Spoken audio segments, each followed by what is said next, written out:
बिस्मिल्लाहिर्रहमानिर्रहीम अस्सलाम वालेकुम।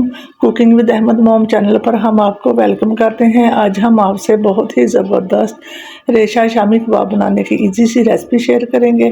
वीडियो को एंड तक देखें। तो चले रेशा शामी कबाब बनाना स्टार्ट करते हैं। सबसे पहले हम यहाँ पर लेंगे बीफ। 700 ग्राम बीफ है जिसको मैंने बड़े बड़े टुकड़ों में कटिंग कर लिया था और अच्छी तरह से धोकर साफ़ कर लिया था।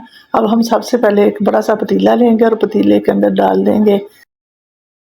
हम रेशा कबाब बना रहे हैं तो बीफ के हम बड़े बड़े पीसेस लेंगे, तभी हमारे कबाब रेशेदार बनकर रेडी होंगे। सारे बीफ को पतीले के अंदर डालने के बाद अब हम डाल देंगे 1 कप चना दाल, जिसको मैंने लेकर 2 घंटा पहले भिगो कर रख दिया था। अब हम डाल देंगे 2 से 2.5 लीटर पानी और एक बड़ी इलायची डाल देंगे। इससे गोश्त की स्मेल ख़त्म हो जाती है। और 2 टुकड़े डाल देंगे जावित्री के। इससे हमारे कबाब बहुत ही ज़्यादा ज़बरदस्त खुशबूदार बनकर रेडी होंगे। और डाल देंगे 1 टीस्पून भर का नमक और 1 टीस्पून ही डाल देंगे रेड मिर्च पाउडर। आधा टीस्पून डाल देंगे हल्दी पाउडर। नमक मिर्च आप अपने टेस्ट के हिसाब से कम या ज़्यादा कर सकते हैं। 1 मीडियम प्याज कटिंग करके डाल देंगे और ढेर सारा डाल देंगे लहसुन और कवर लगाकर मीडियम फ्लेम पर 1.5 घंटा के लिए पकने के लिए छोड़ देंगे। देखें 1.5 घंटा हो चुका है, तकरीबन सारा पानी ड्राई हो चुका है और गोश्त भी हमारा अच्छी तरह से गल चुका है। अब हम बाकी के मसाले डालेंगे। डाल देंगे 2 टीस्पून भरकर धनिया पाउडर, आधा टीस्पून डाल देंगे काली मिर्च पाउडर, 1 टीस्पून भरकर डाल देंगे गरम मसाला पाउडर। सारे मसाले डालकर अच्छी तरह से मिक्स करेंगे।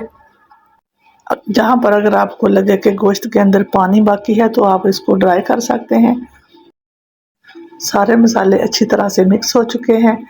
अब हम लेंगे साग घोटने वाला घोटना और घोटने की मदद से अच्छी तरह से गोश्त और दाल को मैश कर लेंगे। गोश्त हमारा बहुत अच्छी तरह से गल चुका है तो बहुत ही आसानी से मैश हो जाएगा।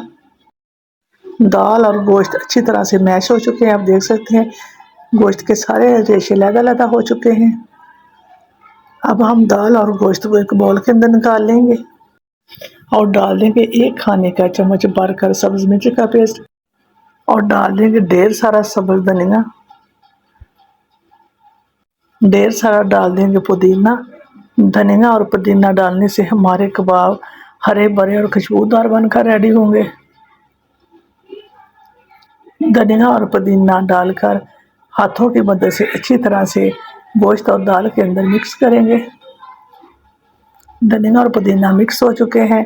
अब हम शामिल कर देंगे 2 अंडे, आधा टीस्पून डाल देंगे चिली फ्लेक्स यानी कि दड़ा मिर्च। अब हम दोबारा से सारी चीज़ों को अच्छी तरह से मिक्स करेंगे। सारी चीज़ें अच्छी तरह से मिक्स हो चुकी है। अब हम कबाब बनाना स्टार्ट करेंगे। हाथों को धो लेंगे अच्छी तरह से। साफ़ करने के बाद थोड़ा सा लगाएंगे हाथों पे कुकिंग ऑयल और कबाब बनाना स्टार्ट करेंगे। जहाँ पर मैं मीडियम कबाब बनाऊंगी, आप अपने हिसाब से बड़े या छोटे बना सकते हैं। एक कबाब बनकर रेडी हो चुका है। कबाब को ट्रे के अंदर रख देंगे। एक कबाब आपको और बनाकर दिखाऊंगी। अगर हम मीडियम कबाब बनाएंगे तो 25 कबाब हमारे बनकर रेडी हो जाएंगे। इसी तरह बाकी के सारे कबाब बनाकर रेडी कर लेंगे। देखिए कबाब बनकर रेडी हो चुके हैं। तवे को मैंने चूल्हे के ऊपर गर्म होने के लिए रख दिया। अब हम डालेंगे कुकिंग ऑयल। 5 से 6 खाने के चम्मच भरकर डाल देंगे कुकिंग ऑयल और ऑयल को गर्म होने देंगे। ऑयल गर्म हो चुका है। एक एक कबाब को उठाएंगे और ऑयल के अंदर डालते जाएंगे। यकीन मानिए रेशा कबाब इतने ज़बरदस्त बनकर रेडी होते हैं। आप मेरे कहने पर इस तरह से एक बार कबाब बनाकर देखें, आपको बहुत ही पसंद आएंगे। ये बनते ही इतने ज़्यादा ज़बरदस्त हैं, आप जिसको भी खिलाएंगे वो आपकी तारीफ़ किए बिना नहीं रहेगा। एक एक करके सारे कबाब को तवे के ऊपर डालते जाएंगे। फ्लेम मीडियम ही रखेंगे। 2 मिनट हो चुके हैं। अब हम साइड को चेंज करेंगे तो माशाल्लाह से आप देख सकते हैं बहुत ही ज़बरदस्त सा कलर आ चुका है। सारे कबाबों की साइड को चेंज कर देंगे। दोनों तरफ से अच्छा सा प्यारा सा कलर आने तक फ्राई करेंगे। ये देखिए माशाल्लाह से बहुत ही ज़बरदस्त से क्रिस्पी से कबाब हमारे फ्राई हो चुके हैं। अब हम कबाबों को अपनी प्लेट के अंदर निकाल लेंगे। इसी तरह बाकी के सारे कबाब बनाकर रेडी कर लेंगे। माशाल्लाह से बहुत ही ज़बरदस्त हमारे कबाब रेडी हो चुके हैं। मैं केचप और रायते के साथ सर्व करूंगी। तो माशाल्लाह से आप देख सकते हैं कि कितने ज़बरदस्त रेशेदार हमारे कबाब बनकर रेडी हो चुके हैं। उम्मीद है कि आपको जो आज की हमारी ज़बरदस्त बीफ रेशा कबाब की रेसिपी बहुत ज़्यादा पसंद आई होगी। अगर पसंद आए तो हमारे चैनल को सब्सक्राइब करें, लाइक करें और शेयर करें। इसी के साथ दें इजाज़त। अपना बहुत ज़्यादा ख्याल रखें, दुआओं में याद रखें। अल्लाह हाफिज़।